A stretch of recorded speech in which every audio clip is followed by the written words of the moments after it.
Namaste. Welcome to the sixth edition of the Global Festival of Oneness, celebrating the life and works of Adi Shankara and organized by Indica Moksha. My name is Anuradha and I'm the host of this session. Let us start with a prayer. Sadashiva Samarambham Shankaracharya Madhyamam Asmadacharya Paryantam Vande Guru Paramparam. We're very pleased to have with us Swami Samarpanananda, and he's going to talk to us on this topic from spirituality to divinity. Before we get on to the talk, I'd like to introduce the speaker. Swamiji is an author and a monk of the Ramakrishna Mission, Belur Mutt. He joined the Mutt at the age of 20 and became a sannyasi at the age of 30. Since his joining the order as a monk, he has worked at the various centers of the mission in Devgarh, Advaita, Ashrama, Narendrapur, Kanpur, Chhapra. He was the principal of the Ramakrishna Mission Vidyapeeth, Devgarh, and was the head of the Ramakrishna Mission Chhapra, Bihar. Presently, he teaches ancient and modern scriptures at Ramakrishna Mission Vivekananda Education and Research Institute. His work experience ranges from teaching to management through a lot of other responsibilities. He writes regularly for newspapers, journals, and magazines such as Prabuddha Bharata and Vedanta Kesari. He has been invited as guest lecturer at various institutions such as IITs and IIMs, and is a well-known author and speaker. Welcome, Swamiji. Thank you so much. That was a grand introduction for me. So let me begin with the Shanti mantra. Om Sahana Bhavatu Sahano Bhunaktu Saha Viryam Karavavahai Tejasvinavadhitamastu Ma Vidvishavahai. Om Shanti Shanti Shanti Hari Om. So, first of all, I would like to thank Mr. Sridharji for inviting me to this program. And he had been requesting me for the last, I think, 2 or 3 years. And every time I could somehow manage to skip. But this time, he simply didn't let me go. The main reason is that I'm neither a scholar and nor an orator. Essentially, I'm a teacher. I can explain things. I'm good at that. So I try avoiding these kind of seminars and webinars because here in these programs, speakers have to be true experts, which I'm not. But I've been connected with Sridharji. Most importantly, Bhagwan Shankara, that is Acharya Shankara, he has given direction to my life. I am now a monk for 45 years in the Ramakrishna Mission. But even when I was a kid, I mean maybe 7, 8 years old, I heard the life of Acharya Shankar and I was fascinated. I was really fascinated. And since our childhood, we had been listening to stotras composed by him, particularly Namantram No Yantram, a very famous prayer. So,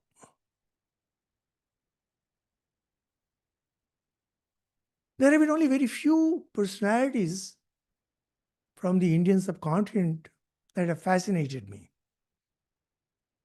And there is, of course, Sri Krishna and Sri Ramakrishna. They are beyond fascination. Acharya Shankar is one of them. Very fascinating. It's so difficult to gauge the depth and the width of his wisdom and his understanding. We shall be discussing that. So it is in the fitness of things that I speak a few words, which is basically an outpouring of my soul, outpouring of my gratitude to Bhagwan Shankaracharya. To me, he is Bhagwan, an incarnation of God, because no human mind can grasp the essence of spirituality the way he did. Only an incarnation can do. Now, when Sridharji asked me, was a topic I would like to speak, I said, from spirituality to divinity.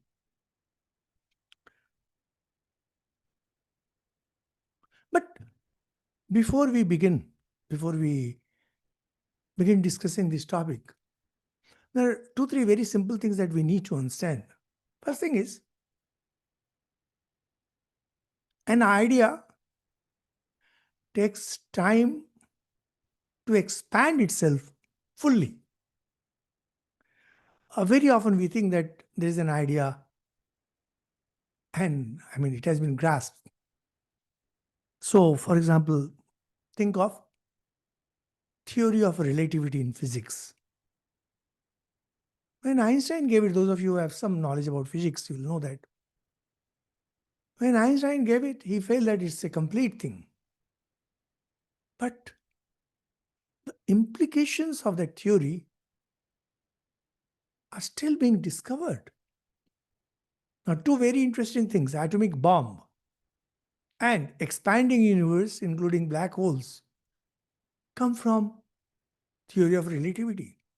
And Einstein himself refused to accept that these are possible. That gives you an idea that when an idea is very profound, very subtle, it may take a very long time to express itself fully. It's not we who find the ideas, it's the ideas that find a noble mind to descend and then spread out. So it takes time. The idea of divinity is one of those ideas. If you take it from our own aspect, when the great sage Valmiki wrote Ramayana, what an amazing work. Those of you who might have read, I have explained Valmiki Ramayana in Hindi. If you are interested, you can listen to on our YouTube channel, Indian Spiritual Heritage. Now, Sri Ramachandra in Valmiki's Ramayana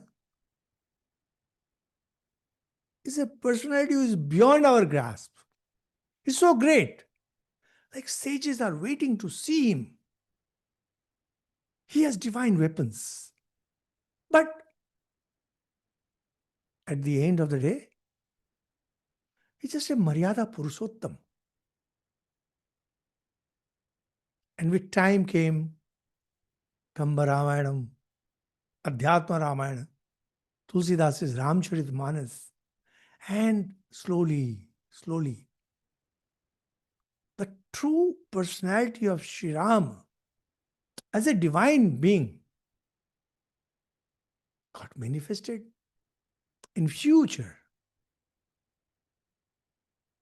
Greater sages may come, greater poets may come, who may compose something really great on Sri Ram. Brahma had blessed Ram Katha Pracharisyati. So, this idea of divinity is something like that. It has been there all along. It's nothing new. But with time, it's expanding, taking roots, slowly entering some of the minds. Now, you say one idea to be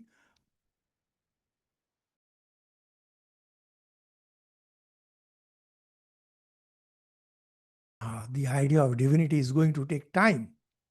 So, why? Because it cannot be grasped easily. Why it cannot be grasped? how Acharya was actually preacher of divinity is what my topic of discussion is. The most important thing in this idea of divinity is Atman. Now, Atman means essence, the core, the essence, the real thing. But when it comes to the spiritual meaning of Atman, particularly in the context of living beings, it's divinity, divine nature of human beings, which is infinite, pure consciousness, pure joy, pure bliss. And yet, there's divinity. This divinity expresses itself in various forms. How in various forms? A very interesting incident. Those of you who are familiar with Swami Vivekananda's works and life would know it very well. And when Swami Vivekananda was returning, was on travel, he came to Cairo and he was with his friends, and the ship was going to dock for a while, for some hours. So they were taking a tour and they lost the way. Somehow they reached the street of ill fame, where we had workers of a particular kind. Now, those ladies started making vulgar gestures and giggling and laughing and all. People with Swami Vivekananda wanted to hurry, but Swami Vivekananda stopped him, went near one of the more noisy groups. The ladies were standing. And with tears in his eyes, he said, "See how they have put their divinity," mind the word, their divinity in the body, and see the plight in which they have reached today. And the ladies fell down on their knees. One of them touched Scarman, said in Spanish, "Hombre, hombre, man of God, man of God." It's a very, very, very fascinating incident, and it explains lots of things about scriptures, divinity, the prophets, and the real preachers. Actually, real preachers are nearly as good as the prophets, but there is some difference, like in the power. Preachers have borrowed power, and prophets are they're the incarnations of God.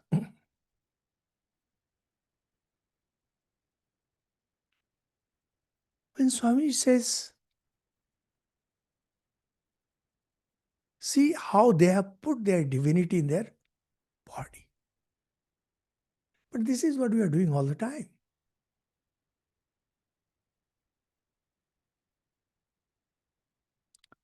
We consider our body to be everything. We consider our near and dear ones to be everything. Our home, bank balance, career, everything as our self. And then what happens, as Swamiji pointed out, and see the plight in which they have landed. And we land into soup. Swami Vivekananda was a preacher of divinity. And it's so easy for us to relate with Swami Vivekananda. It's very easy because he's so near in the history and his words are so relatable for us. Same with Acharya Shankara. Fortunately, Sanskrit is so simple. I am no scholar, but even I can understand. Acharya Shankar was teacher of divinity. The way Swami Vivekananda was, the way the ancient sages were.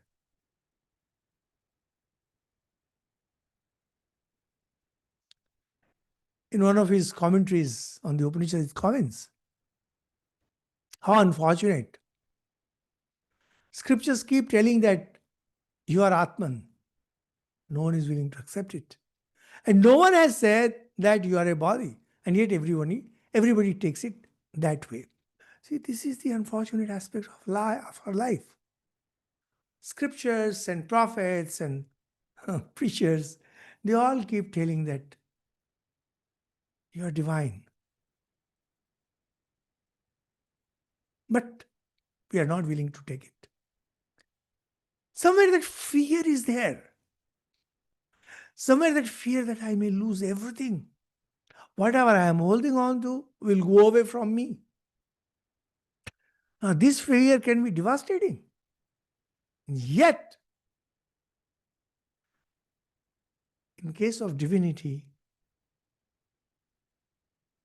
you gain universality. Don't lose anything. You don't lose anything, but you gain universality. You lose your individuality. Individuality that identifies you with your body, with the society you live in, etc., etc. But makes you identify with the universality, which is Sarvam Kalvidam Brahma. Consciousness alone exists. Atman alone exists. When you go deeper in the works of Acharya, and by deeper means deeper, not a casual reading, but a regular study of his commentaries over the years. Practically, I've been studying Acharya every day for the last, I would say, 40 years or so. I am not 45 because when I joined the Ramakrishna Mission, first 5 years where I was not into studying all this, but after that I have been into deep thing. So, those of you who have some knowledge about the Vedas, in case you don't have any, you're interested, you can read my book, Veda Vihangam. It has been recently published and it gives you a beautiful view of the Vedas where mantras, break up, and explanations. Everything is given. Now, when you study the Vedas, when you can feel the essence of the Vedas, and you are hit with the idea that this is what Acharya Shankar was telling, has been telling us. Swami Vivekananda was traveling through the length and breadth of India. And sometime in 1888, 89, like that, he went to the parts of Punjab, which is now in Pakistan.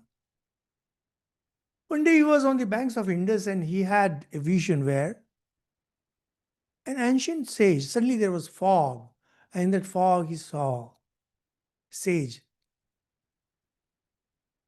chanting Vedic mantras like Ayahi Varde Devi. And he says, you also chant. And Swami Vivekananda also started chanting.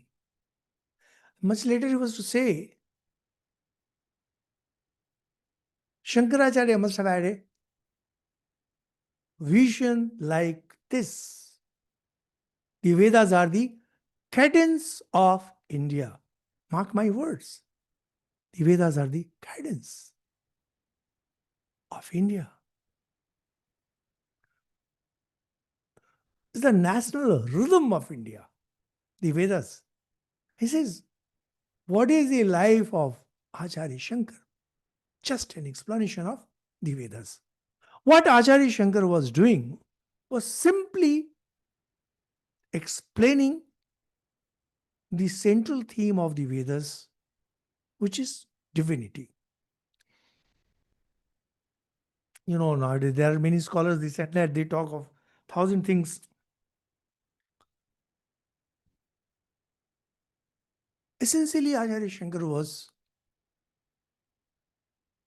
only telling us Brahman alone exists. Brahman is all.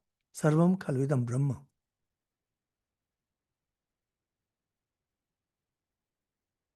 And whatever appears is Brahman. So whenever he was when he was explaining scriptures, if there was a reference to the heaven, you would accept that. Hell, you would accept that. Rebirth, you would accept that. Name the thing, you would accept it. Till you say that Brahman alone is true, Atman alone is true. Everything else is the play of name and form. Unfortunately, this is the interesting thing. The later philosophers, post Shankarites, those who came up after Acharya, to counter various schools of philosophy, that includes Vishishtadvait, Dvait, and all those things. So confusing. Once I was studying Vishishtadvait, and I got so badly, confused. Confused in the sense that I couldn't believe that, oh my God, Advaita Vedanta has these many holes and gaps. So I ran to one of my teachers and he explained things. From that day, I promised to myself never to touch any other explanation on the Upanishads and Gita other than Acharya. There are people who would love Ramanuja, there are people who would love Madhua, there would, others. Fair enough. Godspeed to them. May they grow. May they be famous. I am a typical Shankar person. So what happened was the scholars, post Shankara scholars, they put themselves fully in explaining what Maya is. And so the critics of Acharya started calling him Mayavadin. He is not Maya. For him, Maya is just a statement of fact. It requires no explanation. Where does Maya stay? What is Maya? You see, something which is obvious. Pure consciousness is obvious. Brahman is obvious. And the ignorance is also obvious. Now, if our great Ramanuja, he could not understand it, what can we say? And if he raises questions against it, what can we say? But the public will not accept what I'm saying. They need arguments, they need counter arguments. Now, when you might have seen, each one of you might have experienced this. When you get into an argument, the arguments start getting murkier. And slowly you move away from the topic. And then you forget what was your main topic. That is what happened with these post-Shankara philosophers. They forgot that it's about Brahman is all. And they focused more on Maya. They became Mayavadis. And that's why you have all this misunderstanding today, where you have focus on Nivritti Marg and Neti and all. So most of the things that you hear in the name of Advaita is plain garbage. Because I know people. I've lived in the Himalayas, I've lived in Haridwar. I know these Trikal mein Jagat nahi hai, Jagat Satya nahi hai. Are, see, the problem is that there's a mass of confusion. And to cut through this mass of confusion, one only needs to read the original commentaries. Read it, things will be clear. People are studying Prakaran Granth like this. Kya sab naam hai? Pata, I have not read any one of them. I tried Vivek Chudamani, and why I read that? When all purifying Ganga is flowing by your side, why should you be worrying about ordinary water? Panchadashi, Vedant, there is Acharya Shankar himself. And if you treat Acharya with respect, if you really treat him as incarnation of God, as told by Sri Ramakrishna himself, why do you go for these secondary works? Go to the primary work. But no, we are too lazy. And now some of these speakers have made these things popular, and people come and ask me, could you please explain Vedanta Sar? You really think Vedanta Sar is worth explaining? When Ishopanishad, Kadopanishad, Mundakopanishad, all these Upanishads are there, study it and you will get a very clear idea of what Acharya stood for. But no, what was Acharya trying to say? He was trying to say that Brahman alone exists. And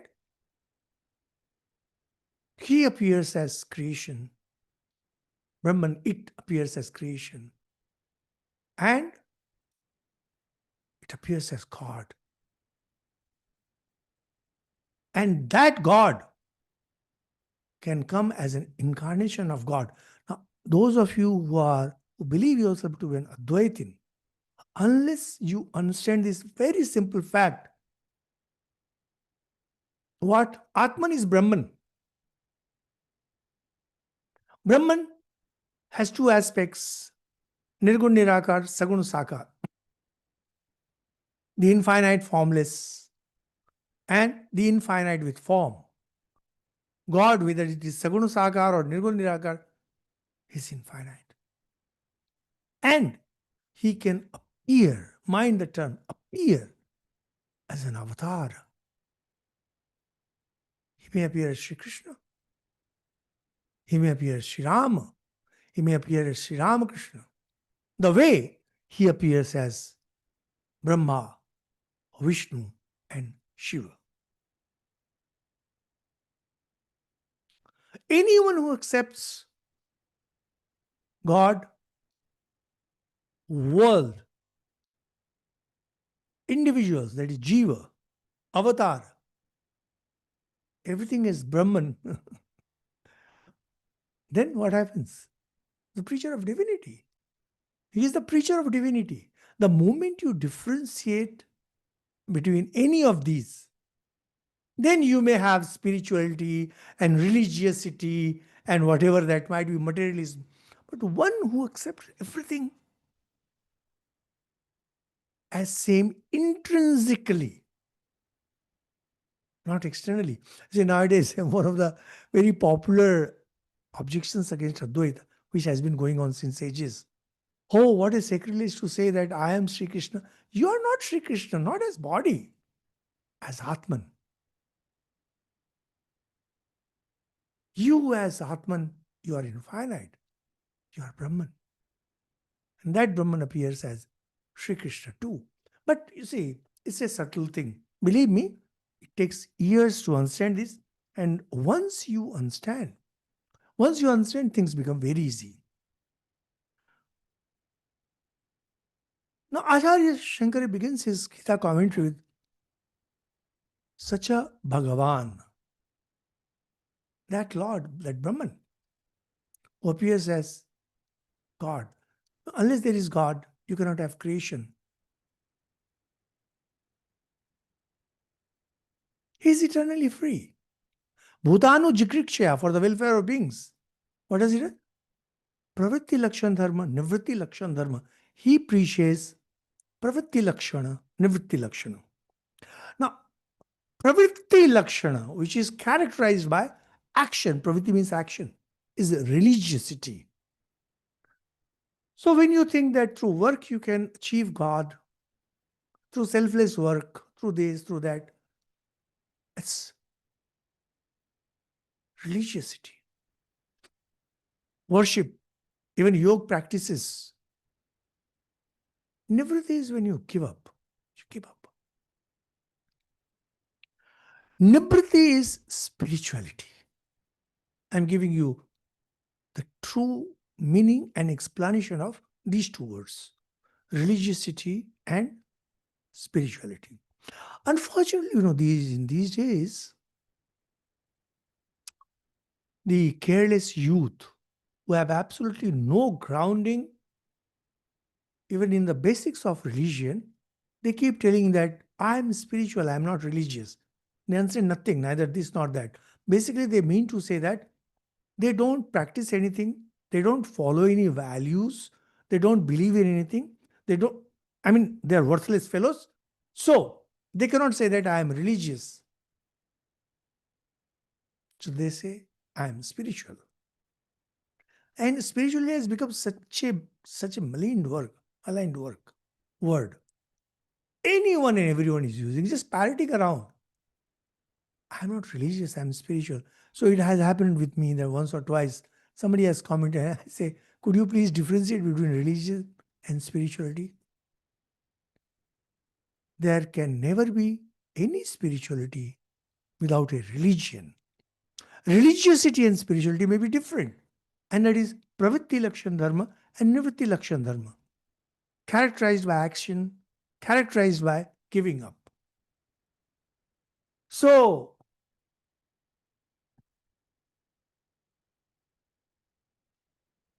was Acharya Shankar preaching nivritti?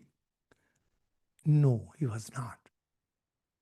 Was he teaching pravritti? No, he was not. Acharya Shankar was preaching divinity. Attain it through whatever means. You purify your mind through whatever means and go all out for God. So, like, for example, if you really want to understand, it's the first two mantras of Ishopanishad, Ishavasyamidam sarvam yat kincha jagatyam jagat. This is divinity. How to do it? Tena tyaktena bhunjita. This is spirituality.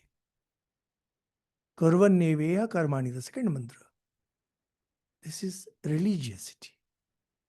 So there's a very thin line of difference between spirituality, religiosity, and divinity. What I'm trying to say that Acharya Shankar was not preaching this or that.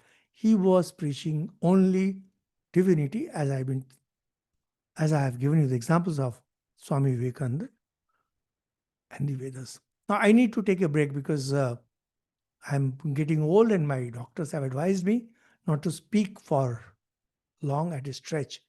Anyone, any comment, any objections, anything that you'd like to say? Hello, even the organizers, organizer Anuradha madam. We are here, Swamiji, we are here. Yes, Sridhar sir. Do you have any participants today? We have, Swamiji, we have 50 people. Acha, 50 people. Okay, good. Yeah. So, Are you getting any comments or any questions? Just check. we have not received any questions as of now, Swamiji.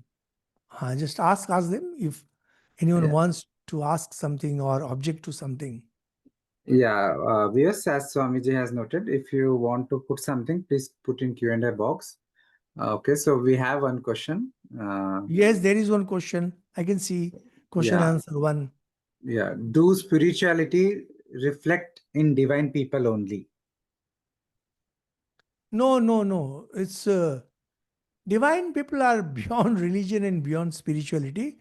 Narayan Sharma ji.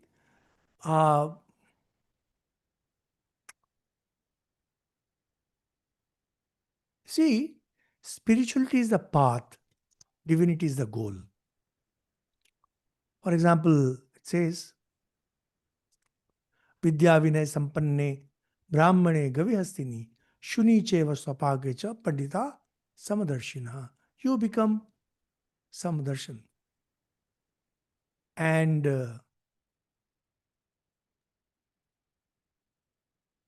Divinity means to see everyone as same.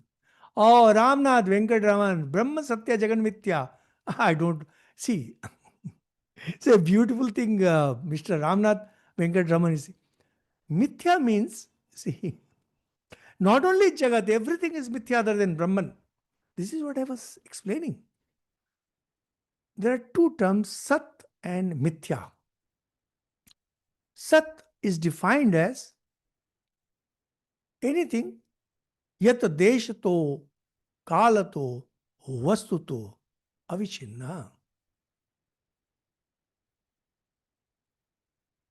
That which is not limited by space, time, or object.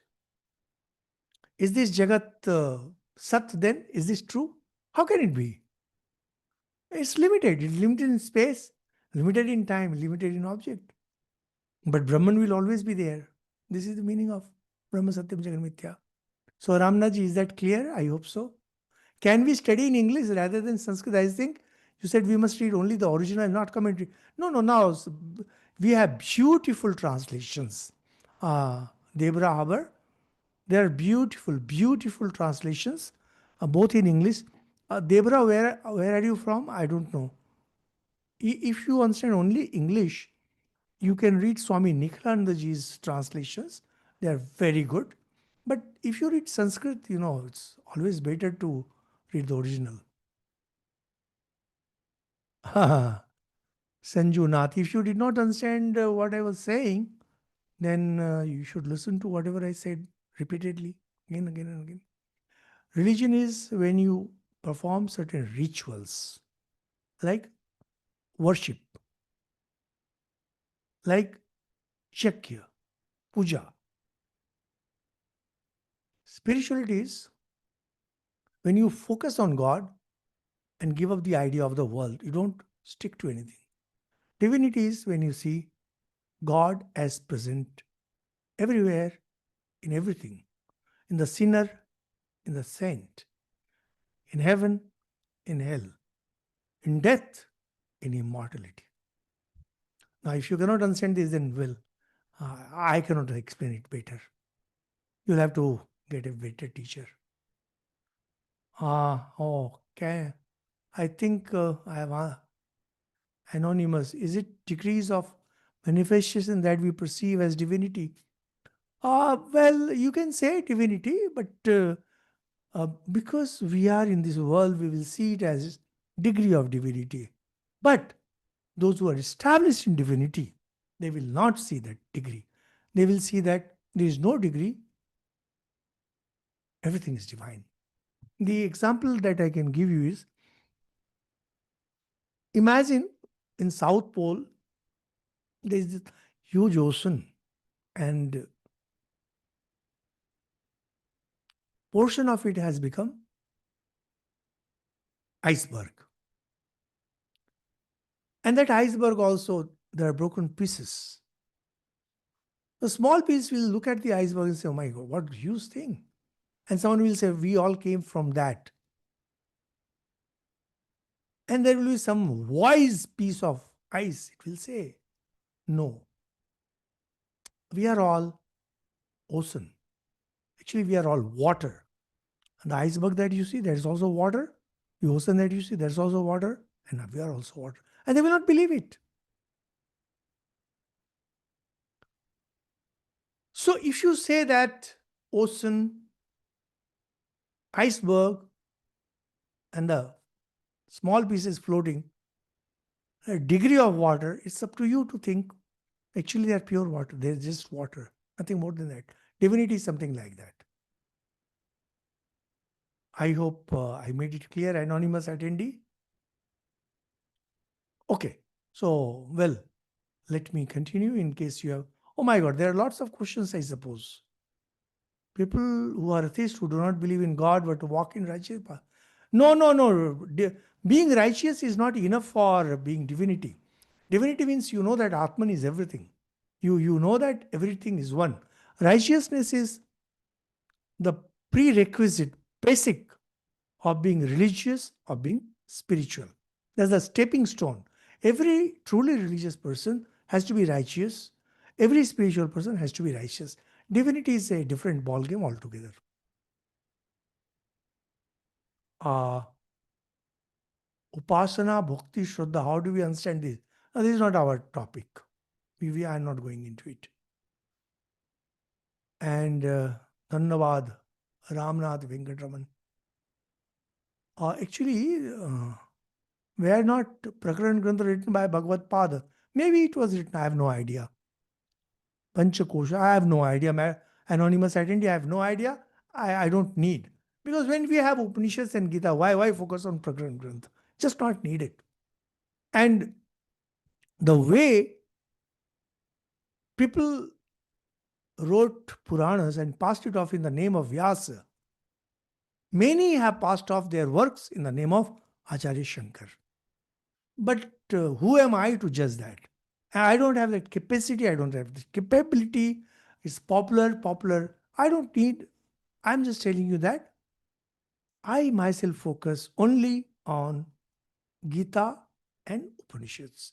I know Brahma Sutra, but it's not needed. It's more of a technical thing. As for other Prakaran, I just don't believe. Okay. So let's stop this. We had, and we continue.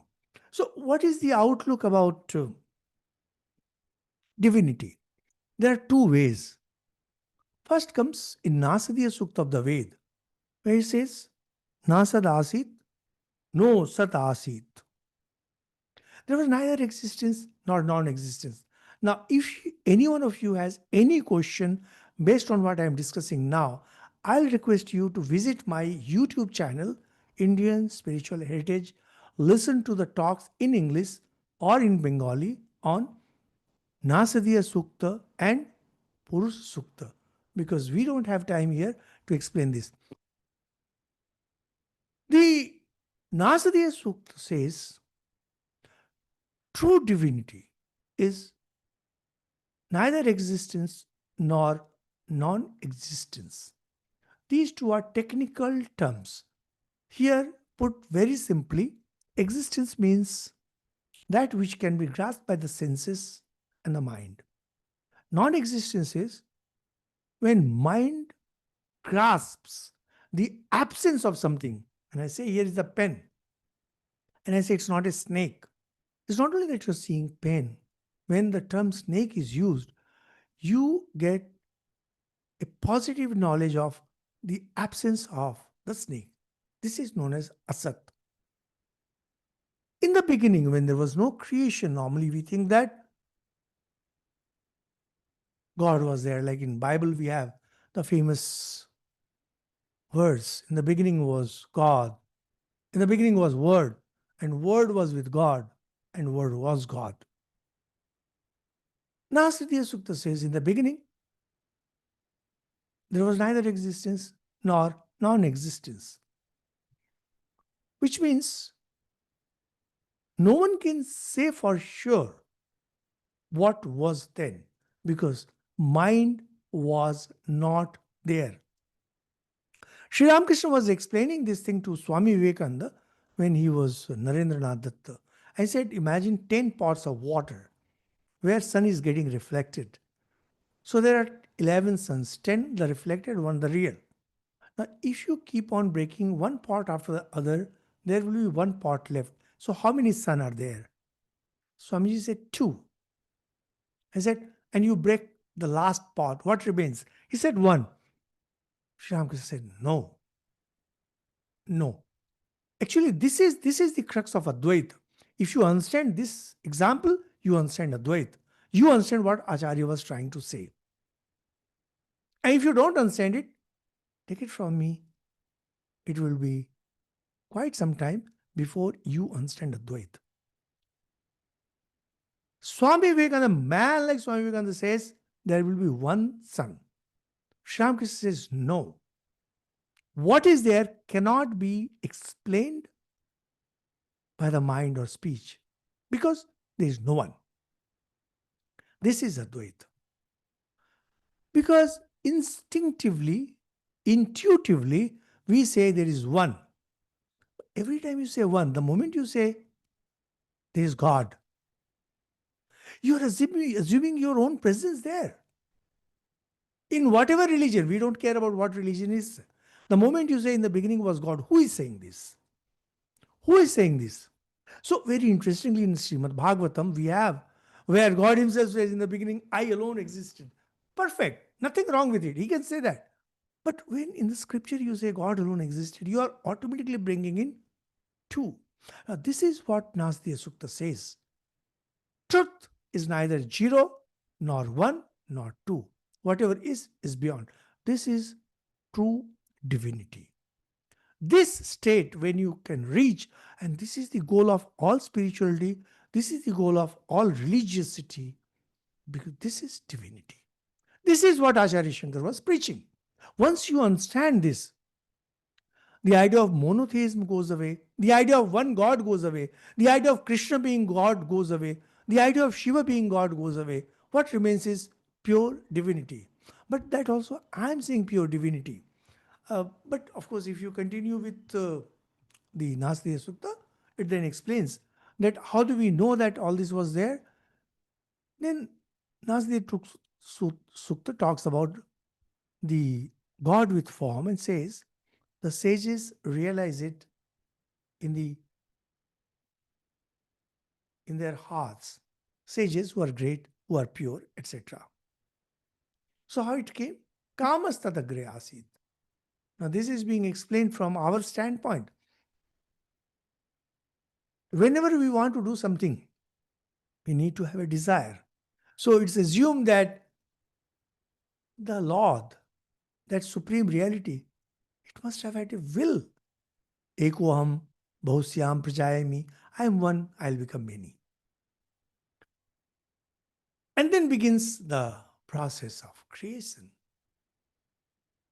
And that is when comes religiosity, spirituality, or whatever you say.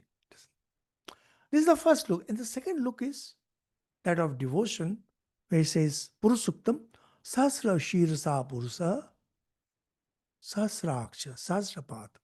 God is everywhere. God has become everything. He alone, the whole of Purush Sukta says, God alone has become everything. Nasriya Sukta says, Atman alone exists.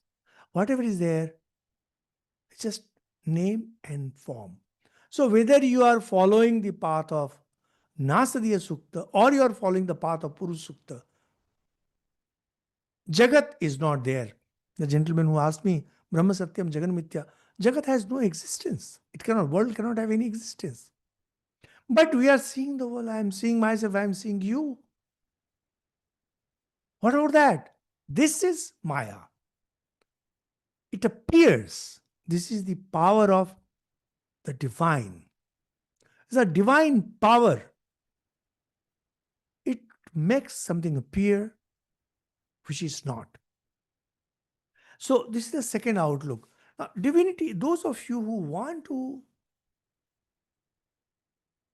become divine, you can take the path of religiosity, you can take the path of spirituality, but ultimately,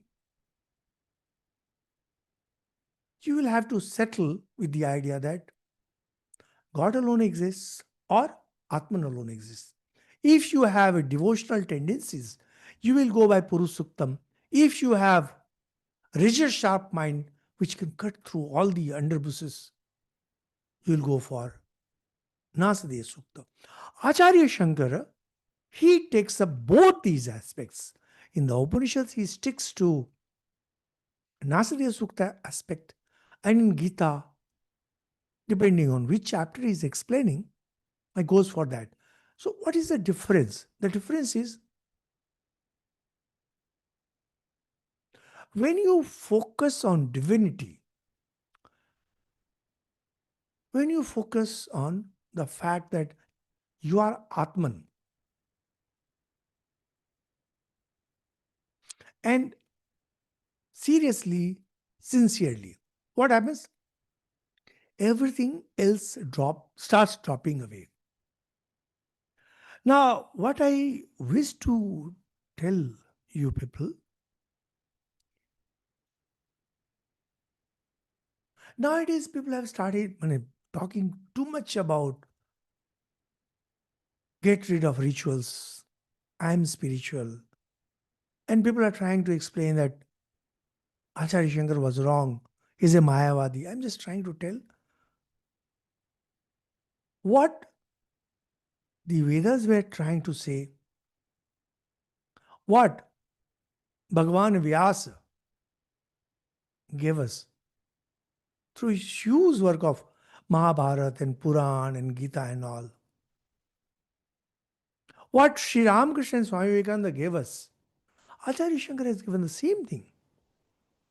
When we go through the Vedas, we find that there are three genuine, committed, and full teachers of divinity: Vyasa, Acharya Shankar, and Sri Ramakrishna Vivekananda.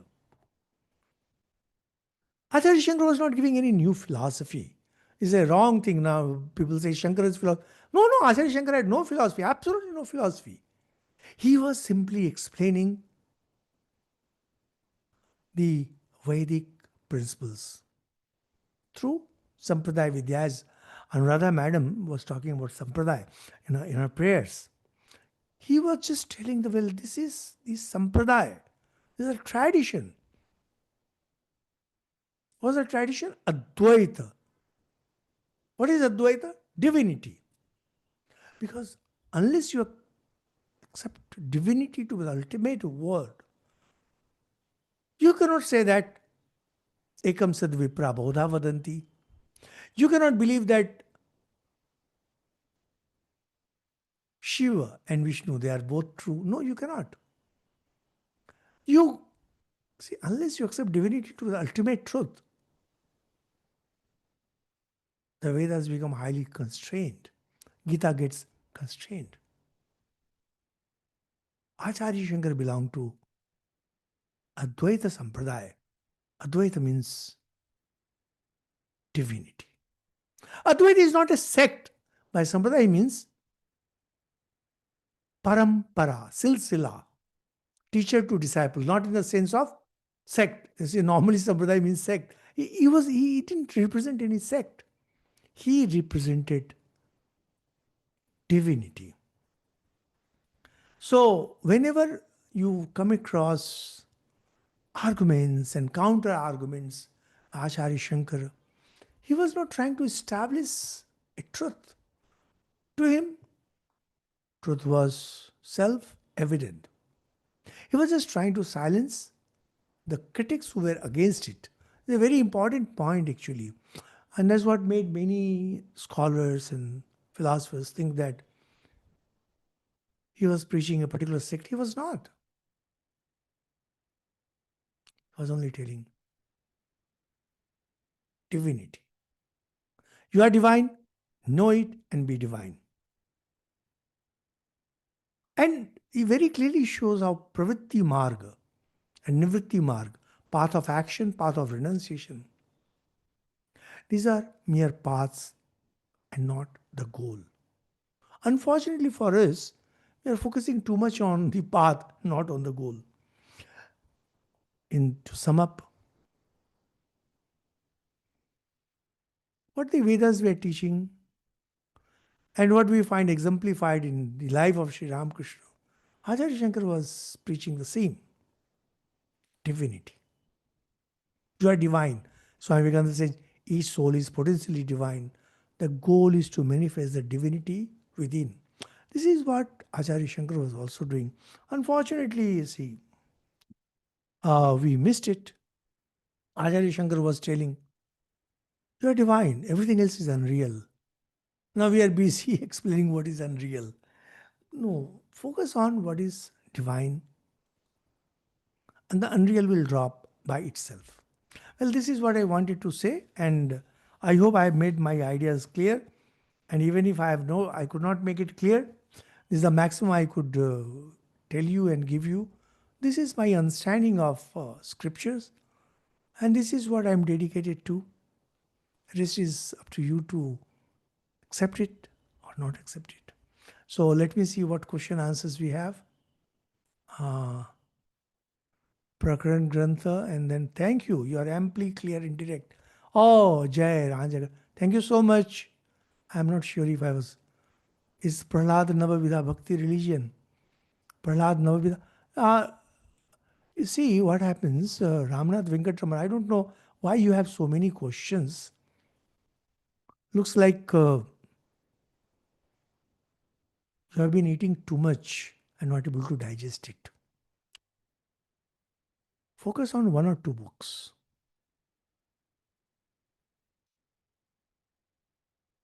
Wherever there is an action,